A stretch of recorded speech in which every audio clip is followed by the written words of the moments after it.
Hello everyone and welcome to GPVWC. This is round 11 of the Formula Challenge Championship from Spa-Francorchamps. Now unfortunately, if you've been watching, you'll know that we are very, very late. We've actually missed the entirety of the first race. We decided to get you a broadcast for the second race anyway because it's better to show something than nothing. And hopefully you will enjoy this all the same. But yeah, as I said, we have completely missed the first race, I'm afraid to say. I actually don't know the results from the first race yet, so I guess we are about to find that out. I also don't even know what the reverse number is, so there's a lot of stuff that I'm going to be discovering along with you. I have a feeling that the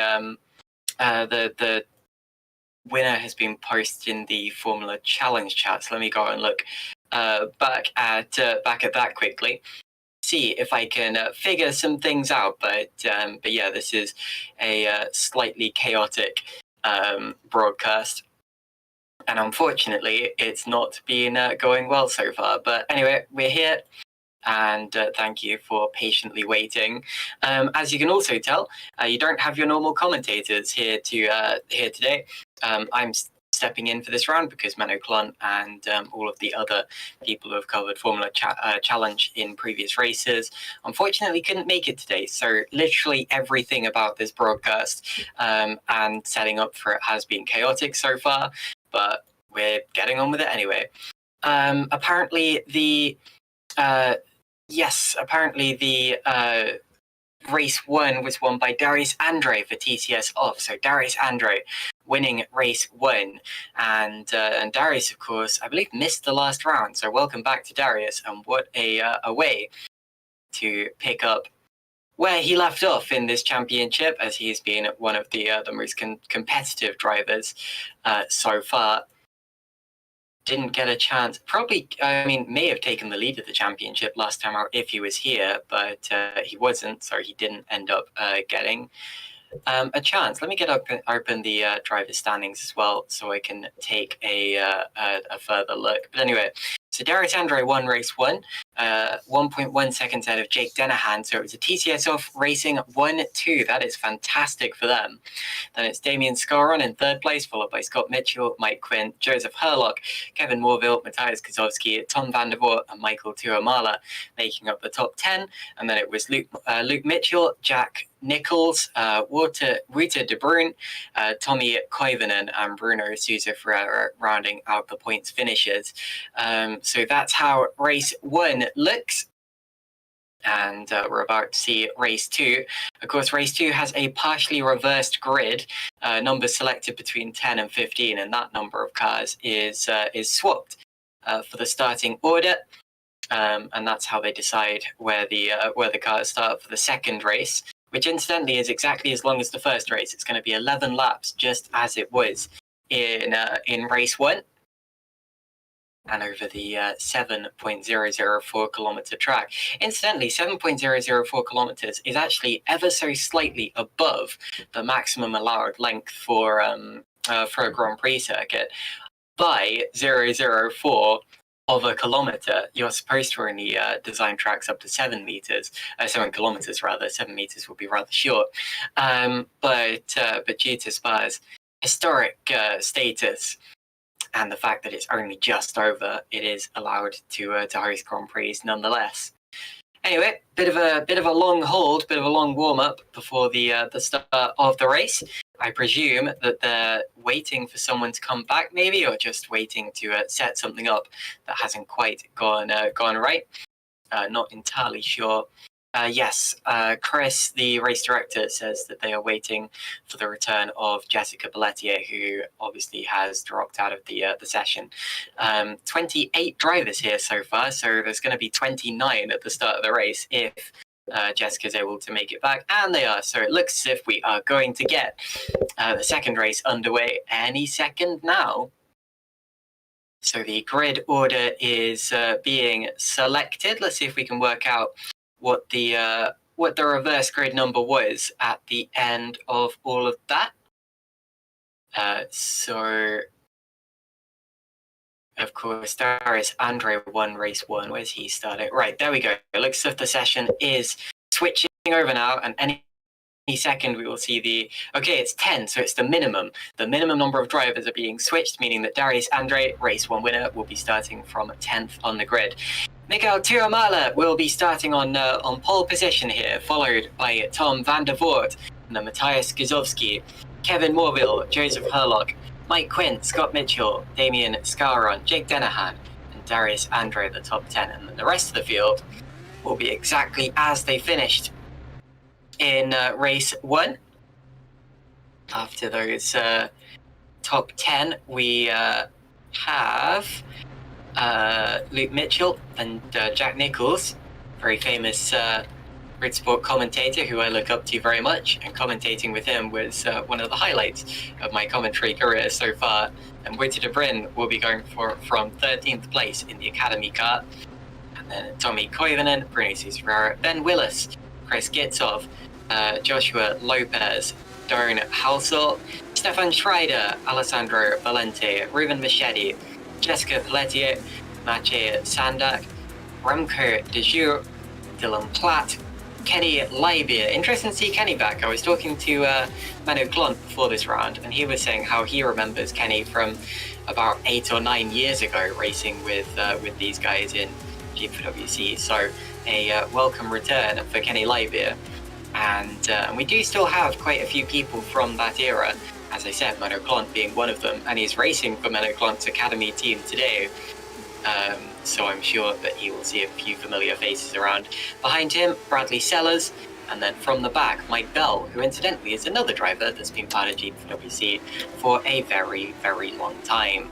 So that's how they're going to stand. You see the grid scrolling past your screen right now. And you can use that to take another look at exactly how they're going to start for this second race of the day. Hello to everyone in the YouTube chat. Sadly, we do have fewer viewers than usual, mainly because I'm not sure how many people actually know that we're streaming right now, having missed race 1. I guess that's part and parcel of having problems with the streaming service, but anyway, hello to everyone who is here and also the people who are going to be watching this later on. Let's hope we get a clean first few laps. Spa-Francorchamps is a difficult place to keep it clean, and I don't know if the start of the race one was clean. As I said, I unfortunately have not seen any of it because up until a few minutes ago I didn't know that I was going to be streaming this. Of course, last year I made my Formula Challenge debut at this circuit, and I can tell you that the start there was not clean. We had a humongous pile-up, and the reason I know that is because I was involved in it. Came up by Rouge, and then suddenly my car was flying through the air, and there were cars all over the place. So, not a fun experience. Let's hope that they can keep it a little bit cleaner on this occasion. To the grid goes Mikael Tuomala. He is going to be starting from pole position in the Scuderia Cap Clay number 10, alongside Tom van der Voort, who will be to his right-hand side. I believe it's right-hand side anyway. It depends on what side of the grid the pole position is on. Never mind, it's on the left-hand side, because of course turn 1 is very close and a right-hander. So Tuomala gets into his box. A different Mike Bell, will round out the grid in 29th place. And then we will wait for the 5 red lights to come on and go out for 11 laps of racing here at the iconic Spa-Francorchamps.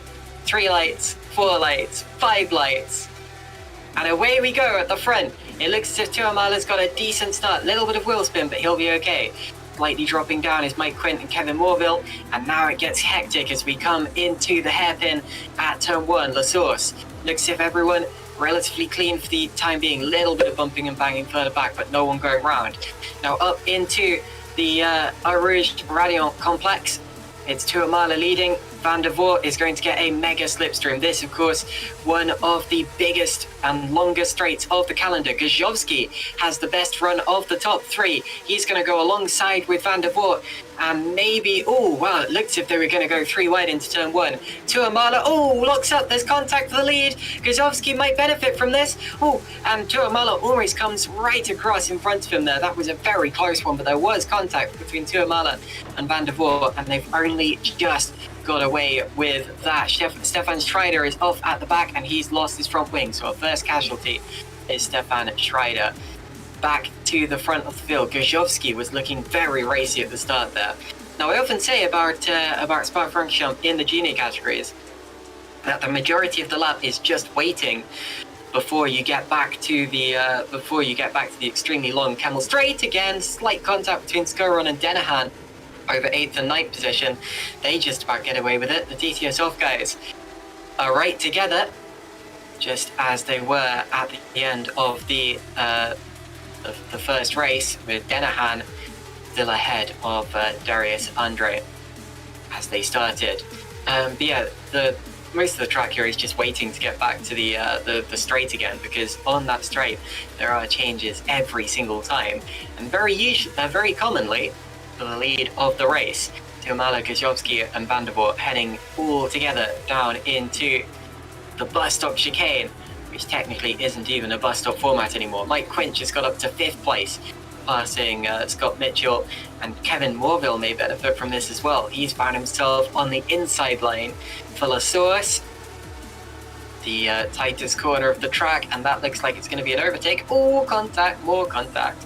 A little bit of wheel rubbing all the way through this race so far, and now we're heading up towards Radiant once again. Gajowski needs to make sure he doesn't get too blocked in this, because now he's going to get a slingshot effect as we head onto the Camel Straight. Van der Voort now to the outside as well. And they're going to go almost 3 wide on the straight, side by side of Gajowski and Tuomala. Van der Voort trying to find some gaps as well. And there is more contact between the top 2. It's just like we saw a lap ago, but this time no one goes off. And Gajowski takes the lead of the race. I told you we're going to see changes like that pretty much every single lap now. Harlock and Quint, the 2 Alpha Delta racing cars, right there waiting to gain advantage as well. So a dramatic lap there. And now they're heading down to the very fast pull sequence. It's important to keep your car close to the car in front through these two apexes. You don't want to lose too much time in the second sector and let the car ahead of you get away, because that means they're going to be much harder to catch and pass next time you head down to the Camel Straight. Next time, of course, we'll have DRS, and that means that there will not be another time where we go down the Camel and there is not a move in maybe even anywhere in the top 10. I think there are going to be overtakes every single lap, and the leaders will not be safe at any given point in this race. Here we go again, and Luke Mitchell is about to make a move on, or Scott Mitchell, sorry. No, that is Luke Mitchell on Jack Nichols there, and gets through. There we go. Makes it stick. And now Scott Mitchell's also made a move, this time on Joseph Herlock. It confused me that there were two Mitchells in the race, but it's Scott who's side by side with Joseph down the straight. Scott is the yellow Kings racing car you see to the outside line there, who just set the fastest lap of the race. And is that going to help him get right the way around Joseph Herlock? Not this time, but we're now heading onto the flat out sequence from the exit of La Source all the way up to the entrance of Le Comp, and there are going to be changes this time. Look at Tuamala, eager to gain his race lead back. He's going to the left-hand side of Mateusz Gajowski. Rear wing open. Van der Voort looks too far back this time around, so it's just between Tuamala and Gajowski. And this time, for the first time in this race, the leaders don't come together into the Le Comp chicane. So it's Tuamala back into the lead now, ahead of Gajowski. Further back, Andre got past Denahan, so the TCS off cars have swapped that time, and the driver who's ahead out of the two in the championship, actually I'm not sure about that, but anyway, gets ahead. And looks like I was wrong. Of course, the TCS off drivers are 1-2 in this championship, and Denahan came into this round ahead of Andre. I think Andre will be quite a lot closer to Denahan now after winning that first race, but he'll still be behind him by my calculations. Now look again at Joseph Herlock, because Scott Mitchell got a bad run out of Lafania that time. Up through Campos or Campsa, something like that corner's called. And look at the leaders now. The leaders going side by side with Gajowski up the inside of Tuamala. Oh, I'm getting WEC flashbacks there. But Tuamala stays ahead into Blanchimont. That's given Tom van der Voort a run. These guys going at it before the Camel. Oh, and contact, and Tuamala's had a lag spike, and that's what's caused that. Tuamala had a lag spike, and and big slide suddenly appeared behind the top two, confusing Van der Voort, and there was contact between a bunch of them, and now Tuamala's dropped out. Tuamala, and he's come together with Andre. The race one winner, Darius Andre, is lag welded into Tuamala's car, and that is a massive shame, because that was neither of their faults. That was simply a case of Tuamala having massive lag spikes, and Tuamala should retire from the race now. He's had a variety of lag spikes which have caused accidents, and he's glitched into Darius Andre's car, and there's no recovering that one. So Tuamala should be out of the race, I'm afraid. Gajowski once again side by side with Van der Voort down the straight. Van der Voort's on the outside line, leaves his brake in later, goes right around the outside of Gajowski. Very well done, and that is our third different race leader of the race so far. It's Van der Voort from Gajowski. Mitchell is now third, followed by Quint, and then Denahan is P5 in the TCS off racing car, which remained unscathed as everything fell apart around him. Incidentally, Tuamala is now out of the race. Darius Andre has continued, although extremely heavily damaged, and he's now out of this race, as well as Chris Gitsov, Alessandro Valente, and Dan Hausel. So 24 cars now remaining in this race from the 29 cars that started. The race continues. We're on lap 4 out of 11, and it's Van der Voort from Gajowski and Mitchell, but mark my words, it's not going to stay that way, and it's probably going to change next time they go down the Camel Straight, if what we've seen so far in this race is anything to go by. This is great action so far, and very, very enjoyable stuff. Mitchell, very, very quick off Campos. Oh my goodness, on the grass, lawnmower style. Into Blanchimont, side by side. That is extremely brave. And behind them, Mike Quint gaining advantage. Quint's going to be on the inside for the bus stop. Backs out of it. Knows that this is between the two of The 2 cars ahead of him. Oh, and Gajowski almost gets nudged off the road. Quint taps him. And there's a little wiggle, and now reopens the DRS. Into La Source. Mitchell hasn't set himself up, or Gajowski hasn't set himself up, or Mitchell too well there. As in the background, Herlock went side by side with Morville. And now we reach the straight again where things are bound to change. Vandervoort's built out a bit of a lead here. In fact, Scott Mitchell's not going to get DRS from Tom Vandervoort here, so he is extremely vulnerable. Gajowski goes to the inside. Whoa, Quint looking for a gap, almost making it 3 wide. Look at Jake Danahan. Jake Danahan is the fastest of all 4 of them right now. Into the chicane. They all just about make it, and they all just about stay in the same order. Morville behind got past Herlock, so that's the top change on that lap. Morville passing Herlock for P6. Luke Mitchell now under pressure from Ben Willis and up ahead of him, big slide for Jack Nichols as he attacks Damien Scalron. This is great stuff. Not even willing to settle for their positions and wait till the next time they get onto the straight. Big lockup up ahead. Joseph Herlock running wide, keeping it under control, just about. Very defensive from Scott Mitchell. These drivers don't really need to be doing this because anything that happens here, providing they don't come together, doesn't really matter until maybe the final lap of the race. Down into is it the Curva Paul Frere? No, that's at Monaco. It's Anthony Nurs, isn't it? I'm getting confused with my names. Joseph Mitchell under heavy pressure. Jake Danahan. Oh, and once again, they're side by side into Blanchimont. Max Verstappen style. Except this time the attacking driver's on the inside. Keeps it on the outside for the bus stop, though. And the beauty of it being a chicane is that they're still side by side. Now they've both got DRS, and there's going to be a hairpin as up ahead. Quint took a look at Gajowski. He's on the podium for the first time in this race.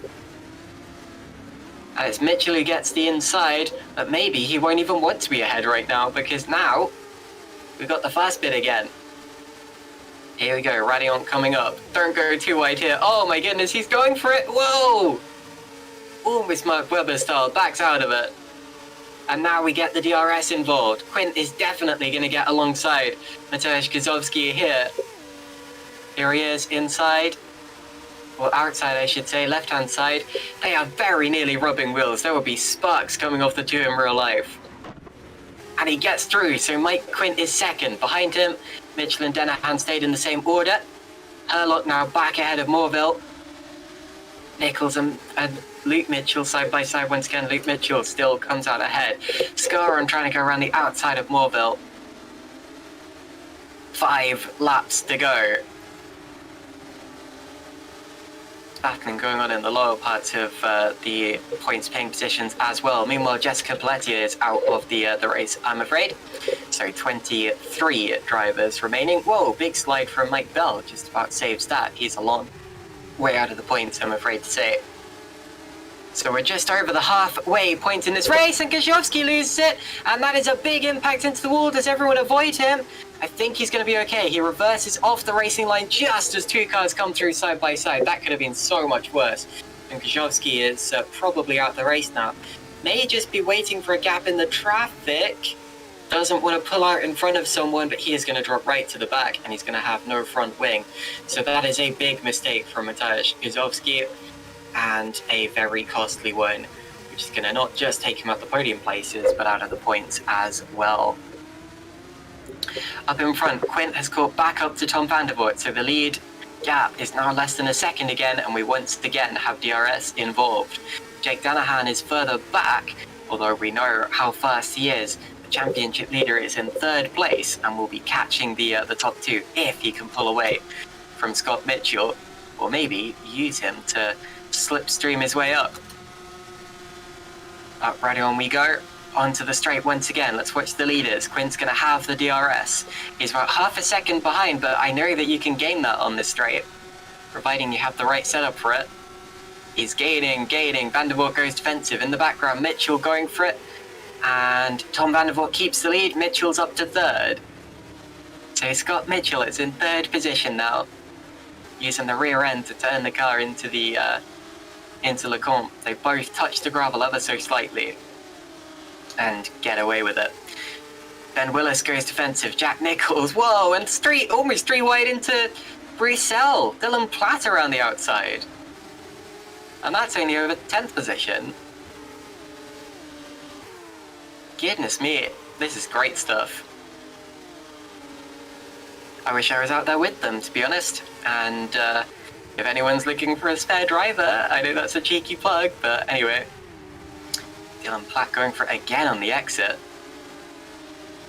Whoa, that's going to set him up badly for Vanya.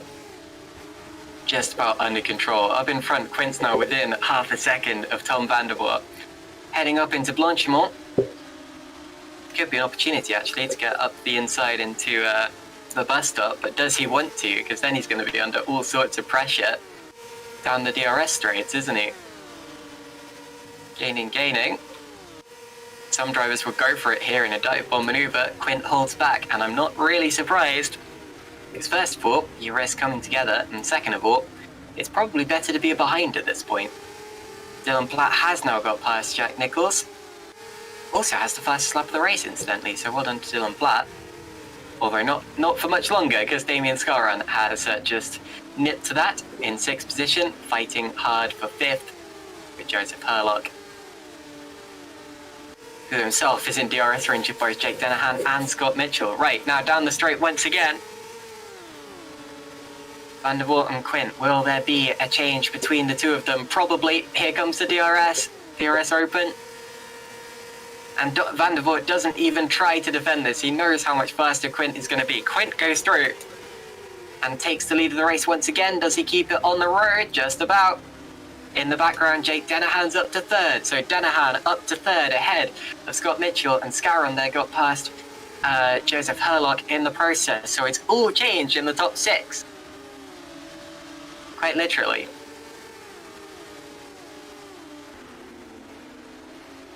Oh, and the race continues. Stefan Schreider, I think, has made a pit stop because he has lost about a minute to the rest of the field. So while 22 cars are still lapping, it looks as if only 21 are relatively unhindered so far in this race. Dylan Platt has now passed Luke Mitchell for P9. So Platt's on a bit of a charge. We know that he's one of the fastest drivers on the track right now.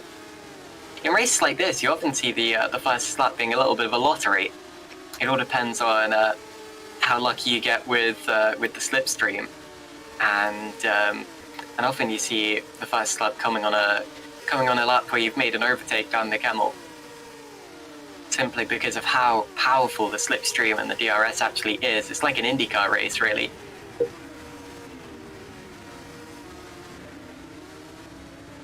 DRS once again open on the back of Tom van der Voort. What kind of an exit can he get to La Source this time around? Can't allow Quint to get away. He'll still be in DRS range. Not the best of exits, actually. Quint, slightly better. And actually, depending on where the activation zone is, Van der Voort might not get it here. Let's see. Is this rear wing open? Yes, it does. Still opens, but he is a lot further back than I would have expected. And as I expected, Dennehan's catching. Now look at Mitchell and Scaron. Scaron to the outside. And Mitchell's going straight, sailing straight on. He misjudged that one, and I think he'll have to give that place up because they were side by side. And he got through by leaving his braking far too late. Meanwhile, Jake Dennehan, I said he was catching P2. He really, really is, and he set the first lap of the race that last time around, despite not really having that much slipstream. Into Pawn he goes. This is looking like a double podium for Jake Dennehan so far, but could he go one or two better? Honestly, he's still a contender for the win here. Down into the sequence of corners, which is adjacent to the there's a university down there. I believe it's a University of Technology. And there's also a kart track on the inside, which looks a lot of fun.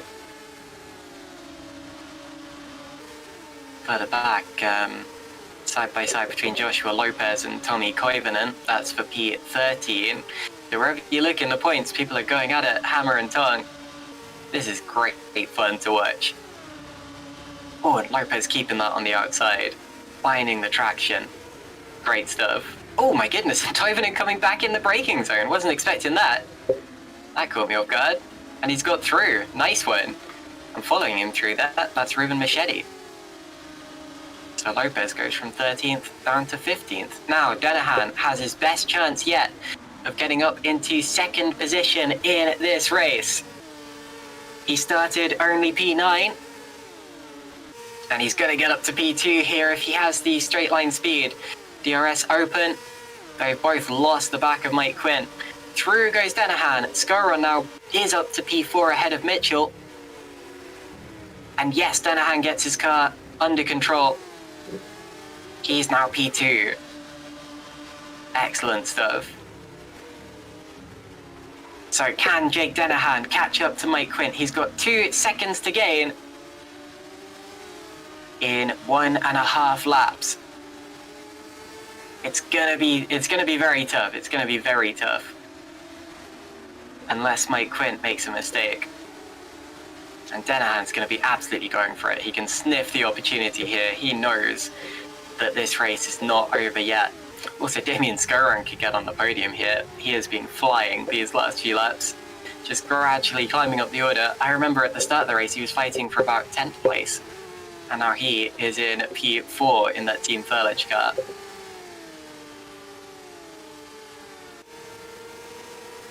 The race continues. We're only going to have one more time down the Kemmel Straight.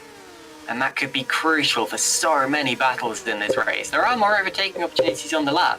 In fact, some may well come down to the bus stop chicane at the end of the lap, but it could be the deciding factor in many of the battles that we're seeing in front of us. What's the gap between Quint and Denahan across the line? It's going to be about 1.4 seconds. So Denahan's not going to get the DRS down the straight. Skoron sets fastest lap of the race there as he chases down Tom Vandervoort. That's a battle I think is more likely to change here. Skoron slipstreaming Vandervoort. Can he get a podium place? He's got Mitchell and Herlock as unwanted company, hanging off the wake of his rear wing as well. Great one run by Vandervoort up the hill to the left-hand side. Hasn't even opened the DRS yet, but now he does. Oh, and Denahan made a mistake. Yes, Denahan's made a mistake because that wasn't Vandervoort. It was, yeah, so Denahan did make a mistake and now Vandervoort's side by side. Whoa, and they come together and big contact with Skoron and Vandervoort's in the wall. So that all started by Denahan making a mistake and Vandervoort caught him and got blocked up the hill. And then came together with Denahan and ended up in the wall. So it looks like Mike Quint's going to win this race. Jake Denahan carries on without any visible damage. He's P2, Skoron's P3, and then it's Herlock, Mitchell, Morville, and Vandervoort is P7. What a shame on the last lap of the race here in Brazil. Can Skoron get second place before the end of the race? He's the fastest car on track and has been for the last couple of laps. He's going to need to make a dive on Jake Denahan into the bus stop if he does it. Meanwhile, the downforce car's just swapped, I think. Sandak and... No, never mind. Dylan Platt off the road. Dylan Platt goes off from P9, and he's going to be P13 behind Ruben Machete. Now up towards the bus stop for the final time comes Mike Quinn. And he's going to win this hard-fought race. And it's going to be a well-deserved one. That was pure racecraft there from Mike Quinn. Into the bus stop, and he wins. Oh, Scott Mitchell just passed Dan Herlock there into the Joseph Herlock, sorry. No, he held off Joseph Herlock into the bus stop, so it's Denahan second. The gap was about 3 seconds, then it was Damien Skoron, Scott Mitchell, and Joseph Herlock, P5, and Kevin Morville, Tom Vandervoort, Ben Willis, Jack Nichols, Maciej Sandak, Dylan Platt, Ruben Machete, Joshua Lopez, Tommy Koivunen, Luke Mitchell. Actually, I think Luke Mitchell... No, he did climb P15, didn't he? And then it was Wouter de Bruin, Kenny Leibier, and then Mike Bell. Mitchell's dropping a long way back in the order. I wonder if he got a penalty at the end there. Anyway, after that, it was Bruno Susfera, Bradley Sellers, and Stefan Schreider. Yeah, I think Luke Mitchell, it wasn't classified in the position he crossed the line in, so I think he may have picked up an in-race penalty, but... Oh, running over the grass. But anyway, I think the stewards will probably review that after the event. So what an exciting day of racing that was. Again, sorry we couldn't bring you race 1. It wasn't the fault of any of the broadcast team or the streamers or anyone like that. It was just the kind of thing that happens sometimes when you try to broadcast live. And I hope that you all enjoyed the second race anyway. Judging by how exciting this was, I would have loved to have seen race 1. And if any drivers want to upload their highlights or their replays or whatever, then I'm sure there are going to be some gems to pick apart from that one. And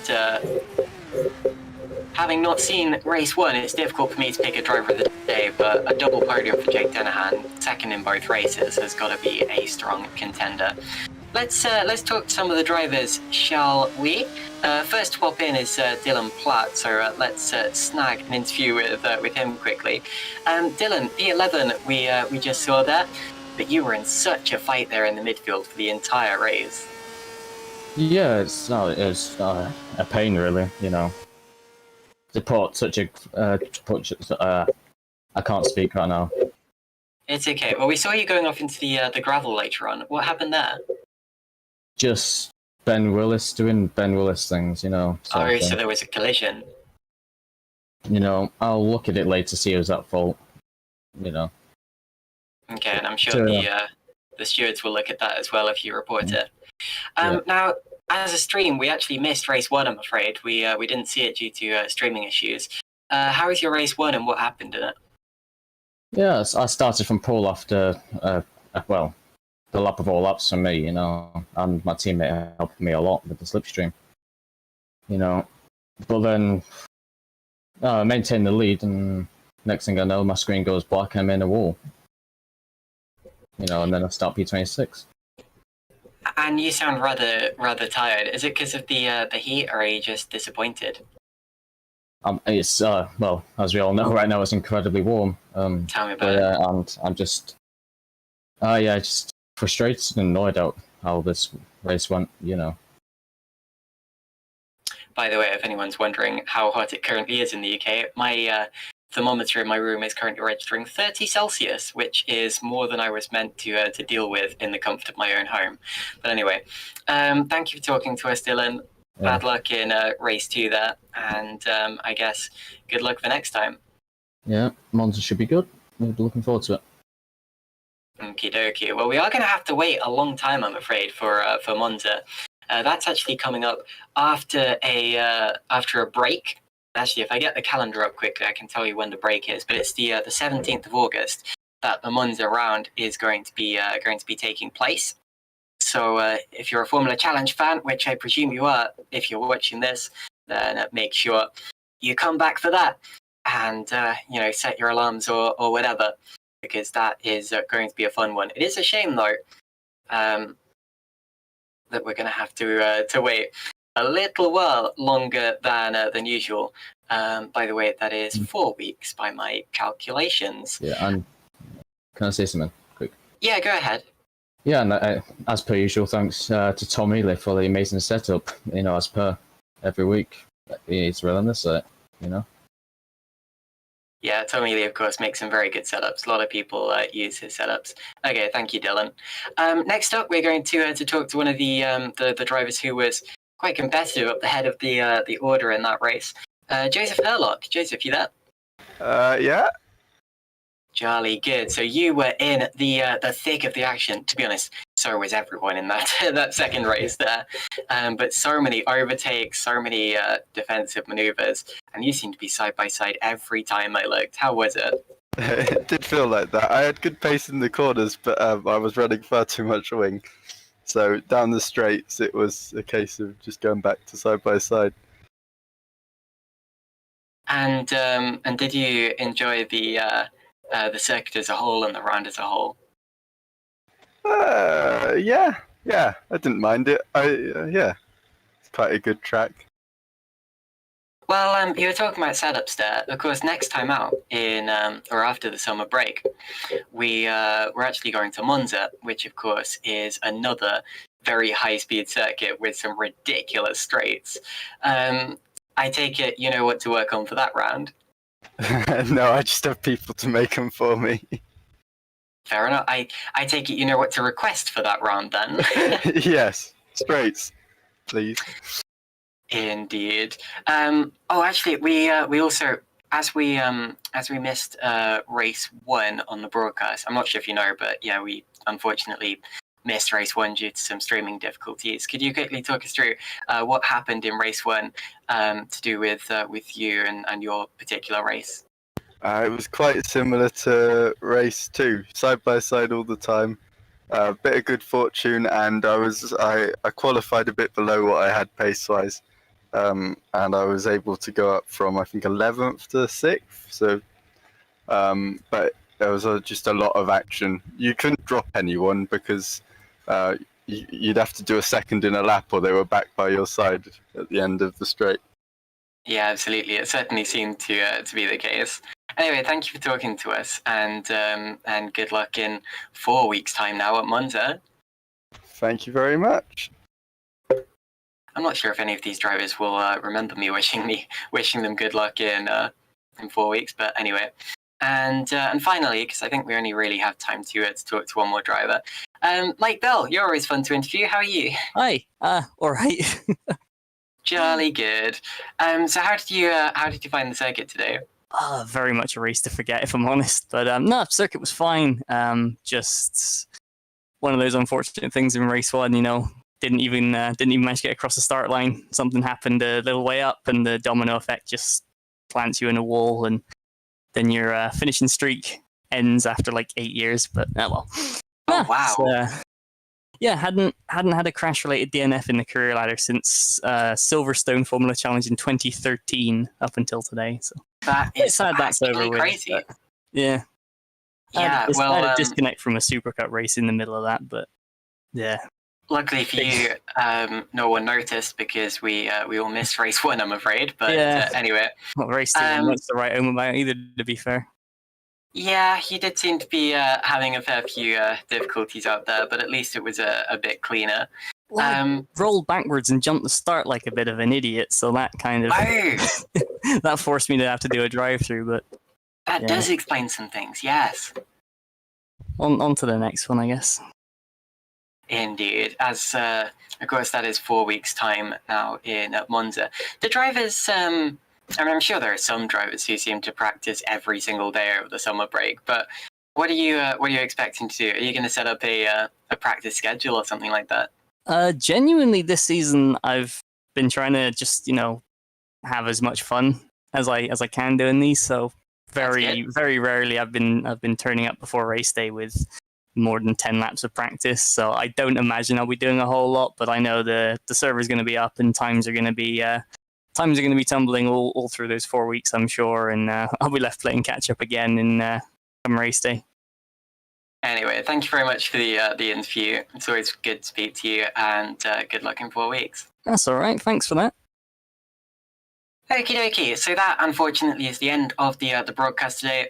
A rather shortened one, considering our difficulties, but I hope it didn't detract from the experience too much. We will see you. Actually, if you want to see more GPVWC action in general, not just Formula Trout, we do have Super Cup in 2 days' time now, and I'm going to be commentating that. So if you like the sound of my voice, then make sure to come along for that. And of course, next week we've got the Super League Lights and the Super League as usual. And then, of course, Formula Challenge returns in 4 weeks' time, 17th of August, from Monza, and I will most certainly not be there because I will be on an island in the Atlantic. So, anyway, I mean, I technically already am, but anyway, England. Anyway, thank you very much for watching, and I will see you in. And thank you. Sorry, just before I end quickly, thank you very much to Szymon Frelik and Hygo Poom for helping to get this broadcast actually started at all. Szymon Frelik was your streamer. He provided all of the cameras that you actually saw here, and Hygo Poom was trying desperately to get the streaming software started. So thank you to both of those.